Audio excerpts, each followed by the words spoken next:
Next మిగతా వార్తల్లో ఇక సస్పెన్షనే అట. వర్షాల సమయంలో అలసత్వం వహిస్తే వేటు తప్పదు. ఎవరంటున్నారు? మన ముఖ్యమంత్రి అంటున్నాడు. ఈ నెల 9వ తేదీ నాటికి నిర్లక్ష్యానికి ఇప్పటికే సస్పెండ్ చేయాలి. అంటే ఈ 9వ తేదీన జరిగిన నిర్లక్ష్యం వల్లనే ఒకరోజు 2 ప్రాణాలు పోయినాయి, మళ్ళా 2 రోజులకి ఇంకో 2 ప్రాణాలు పోయినాయి. గిడ కొంపల్లి దగ్గర అల్వాల్ దగ్గర అనుకుంటా కదా, కూతురు చనిపోయింది, తండ్రి చనిపోయిండు. పాపం భార్య చావు బతుకుల్లో ఉన్నది. మొన్న అంతకుముందు 2 రోజుల ముందు వైరు తెగిపడి ఇద్దరు చనిపోయారు, 2 యువకులు. అధికారులపైన ముఖ్యమంత్రి రేవంత్ రెడ్డి తీవ్ర ఆగ్రహం. పని చెయ్యాలి కదా, మరీ ఇంత నిర్లక్ష్యమా? కుర్చీలోనే కూర్చుంటాం, కదలమంటే ఎలా? రోడ్లపై నీళ్లు నిలవకుండా ఉండేందుకు 2 ఏళ్లుగా చేసిన కృషిని ఒక్క వర్షానికే వృధా చేశారు. ఆ సమయంలో ఒక్క అధికారైనా రోడ్డుపై ఉన్నారా? మళ్ళీ ఇలాంటివి జరగొద్దు, అప్రమత్తంగా ఉండాలి. అధికారులు పోలీసులు అంతా రోడ్లపై ఉండాల్సిందే. అవసరమైతే నేను రోడ్డుపైకి వస్తా. వర్ష సన్నద్ధతపైన అధికారులతో ముఖ్యమంత్రి సమీక్ష. ఇవాళ విద్యాశాఖపై ముఖ్యమంత్రి మీడియా సమావేశం అట. అన్ని సమావేశాలు పెడుతున్నారు, బాగానే ఉంది, కానీ పని చర్యలు ఉండాలి కదా. ఇప్పుడు మొన్న వర్షం ఎంత పడ్డదండి? అది మామూలు వర్షమే, అంతకు డబల్ ట్రిబుల్ పడ్డ సందర్భాలు ఉన్నాయి. అప్పుడు కూడా ఆగమైంది అనుకోండి, కానీ ఆ వర్షానికి మొత్తం అతలాకుతలం అయిపోయింది కదా హైదరాబాద్. ఎంత ట్రాఫిక్ జామ్. మరి మీరు ఎన్నో చర్యలు తీసుకున్నాం, భూగర్భ జలాల్లో ట్యాంకర్లు దోవినాం, ఇంకేదో దోవినాం అని పెద్ద పెద్ద మాటలు మాట్లాడితే కదా, ఎక్కడ పోయినాయి అన్ని అవన్నీ? ఏమంటుండు? నా మాట కూడా వినరా అంటుండు. అప్రమత్తం చేసినా పట్టించుకోరా? అధికారుల తీరుపై ముఖ్యమంత్రి రేవంత్ రెడ్డి తీవ్ర ఆగ్రహం. హైదరాబాద్లో ఇటీవలి వర్షం ఇబ్బందులపై సమీక్ష. మళ్ళీ ట్రాఫిక్ స్తంభిస్తే కఠిన చర్యలు తప్పవు. ఆల్రెడీ ఫస్ట్ డేట్ రోజు మీరు ఆల్రెడీ సమీక్ష చేసిర్రు. 9వ తారీఖు నాడు మళ్ళీ సేమ్ వర్షం పడితే అదే పరిస్థితి. అంటే మీ మాట ఎందుకు వింటలేరు అధికారులు? అంటే వాళ్ళకి ఎందుకు అంత లైట్ అయిపోయింది మీరంటే? కారణం ఏంటి? ఎందుకు ఇప్పుడు ఐఏఎస్ల మీద అనేది అసలు పట్టే లేకుండా పోయింది మీకు. అసలు ఐఏఎస్ అధికారులను మార్చాలన్నా వాళ్ళకి చెప్పాలన్నా కూడా మీరే భయపడుతున్నట్టున్నది. ఎందుకంటే చాలామంది ఒకరిద్దరు మినిస్టర్స్తో వాళ్ళతో వీళ్ళతో మాట్లాడుతున్నప్పుడు చెప్తా ఉంటారు కదా, జనరల్గా అధికారులతో మాట్లాడుతున్నప్పుడు. 18-20 తేదీల్లో భారీ వర్షాలట. సంగారెడ్డి జిల్లా కొండాపూర్లో 12 సెంటీమీటర్ల వాన పడ్డది. రాష్ట్ర వ్యాప్తంగా 375 మండలాల్లో నిన్న వాన పడ్డదట. సో 18 and 20 ఈ 2 రోజుల్లో భారీ వర్షాలు పడే అవకాశం ఉందట. ఇవాళ ఎంత? 15. పూడిక తీయలేదు, నాలా మారలేదు. భారీ వానొస్తే ఆ నగరాల్లో నరకమే. నిరుడు రోజుల కొద్దీ వరద నీటిలో పలు కాలనీలు.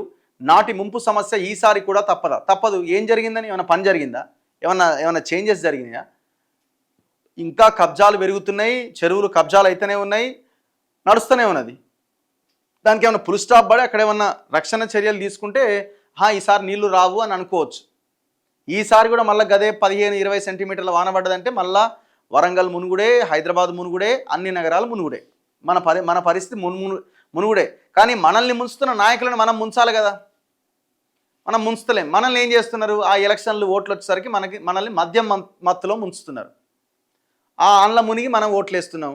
మళ్ళీ వాళ్ళు అధికారంలోకి వస్తున్నారు. నీకు అది ఇస్తా, నీకు షీర్ ఇస్తా, నీకు అంగిస్తా, ప్యాంట్ ఇస్తానని మనం ఎగబడి ఓట్లు వేస్తున్నాం. చివరికి ఎలక్షన్లు వచ్చి మనం నీళ్ళల్లో మునుగుతున్నాం, కానీ ఇబ్బందులు పడుతూనే ఉన్నాం. మళ్ళీ ఇబ్బందులు పడుతూనే నాకు గ్యాస్ రాలే, నాకు కరెంట్ రాలే, నాకు ఇది రాలే, చీర రాలేదని మళ్ళీ ఆ ఎలక్షన్ ఈ ఫ్రీ స్కీమ్స్ మీదనే మనం పడుతున్నాం. అరే నా ఇల్లు ఉన్నది, నేను ట్యాక్సులు కడుతున్నా, నా ఇల్లు ఎందుకు మునుగుతున్నది అని ఎందుకు అడుగుతలేం? గత ఏడాది అక్టోబర్లో కురిసిన భారీ వర్షానికి జలమయమైన వరంగల్. మళ్ళీ వరంగల్ ఇట్లనే అవుతుంది. మీరు చూడండి, వరంగల్ అట్లే అవుతుంది, ఖమ్మంలో వర్షం పడితే ఖమ్మం అట్లే అవుతుంది, ప్రతి నగరం అట్లే అవుతుంది. ఏం చేంజెస్ లేవు. గత ఏడాది అక్టోబర్ 29వ తేదీన రాత్రి 30 సెంటీమీటర్ల వాన పడడంతో వరంగల్ ముంపునకు గురై జనజీవనం స్తంభించింది. ముఖ్యమంత్రి రేవంత్ రెడ్డి పర్యటించి నాలాలు విస్తరించేందుకు డిపిఆర్ తయారు చేసి పంపాలని చెప్పారు.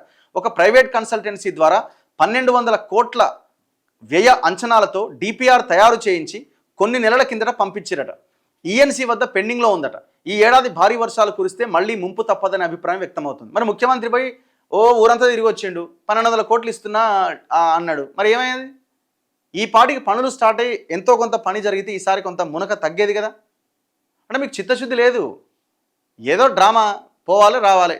నేను కూడా పోయిన ఆయన పోయిన ప్లేస్లో వరంగల్లో తిరిగినప్పుడు నేను కూడా కొన్ని ఏరియాలు తిరిగిన. వరంగల్ నగరానికి బొందివాగు నాలాతో ముంపు పొంచి ఉంటోంది. నగర శివార్లో 47 చెరువుల మత్తడి నీళ్లు ఇందులో చేరి 20,000 క్యూసెక్ల వరద ప్రవహిస్తోంది. 2021లో వచ్చిన వరదలకు ఈ నాలా పొంగి చాలా కాలనీలు నీట మునిగినాయి. 2024 సెప్టెంబర్లో కురిసిన వర్షాలకు మళ్లీ పొంగి పొరలడంతో 25 కాలనీలు నీట మునిగినాయి. గత ఏడాది అక్టోబర్ 30వ తేదీన కురిసిన భారీ వర్షంతో 50 కాలనీల్లో ఇండ్లు 2 రోజులు వరదలోనే నానిపోయినాయి. ఈ నాలా విస్తరించి రిటైనింగ్ వాల్ కట్టాలని 2022లో అప్పటి ప్రభుత్వం నిర్ణయించి పరిపాలన అనుమతులు ఇచ్చింది. పనులు ప్రారంభమయ్యేలోగా ప్రభుత్వం మారడంతో పనులన్నీ రద్దయినాయి. 2024లో 158 కోట్లతో మళ్లీ శంకుస్థాపన చేసిరు. కేవలం 11 కోట్ల పని చేశాక బిల్లు రాలేదని ఆ కాంట్రాక్టర్ 2025 అక్టోబర్లో పనులు ఆపేసిండు. కథం. ఇప్పుడు మళ్ళీ కాలనీలు మునగానే మళ్ళీ ముఖ్యమంత్రి తెర మీదకి వస్తాడు.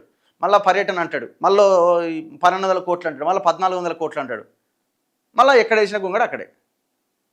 మీ సావు మీరు చావండి, గిట్లనే ఉంటుందని చెప్తున్నారు. మనం కూడా మన సావు మనం చస్తున్నాం తప్ప కనీసం మనం ప్రశ్నించేటువంటి పరిస్థితులు కూడా మనం లేం. ఈసారి ఎంత ప్రమాదం ఉందో ఇంక ఈసారి వర్షాలు తక్కువ ఉంటే పెద్దగా ఉండదు అంటున్నారు, కానీ పడ్డ చోట్లనైతే భయంకరంగా పడుతుందట, పడని చోట్ల పడదంటున్నారు. ఇగో ఖమ్మంలో గత ఏడాది కురిసిన వర్షాలకు జలమయమైన కాలనీ. నల్గొండ బొట్టుగూడ కల్వర్టు పక్కన నాలాలో పేరుకుపోయిన వ్యర్థాలు. ఎవరు తీయాలండి ఇవన్నీ? వర్షాకాలం స్టార్ట్ కాగానే పనులన్నీ స్టార్ట్ కావాలా? నిజామాబాద్లో నాలా పైన సులభ్ కాంప్లెక్స్ నిర్మాణం అట. వాడేవాడో చూడుది. నిజామాబాద్లోని బోధన్ రోడ్లో నాలాలు పలు చోట్ల ఆక్రమణలకు గురైనాయి. పలు చోట్ల ప్లాస్టిక్ వ్యర్థాలతో నిండిపోయినాయి. వర్షం వస్తే కాలనీలు నీట మునగడంతో పాటు రోడ్లపైకి నీరొస్తోంది. పూడిక తీత, ఆక్రమణల తొలగింపు చర్యలు లేవు.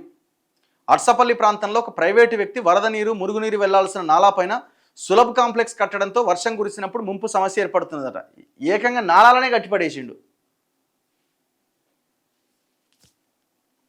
అన్ని జిల్లాల్లో ఇదే పరిస్థితి.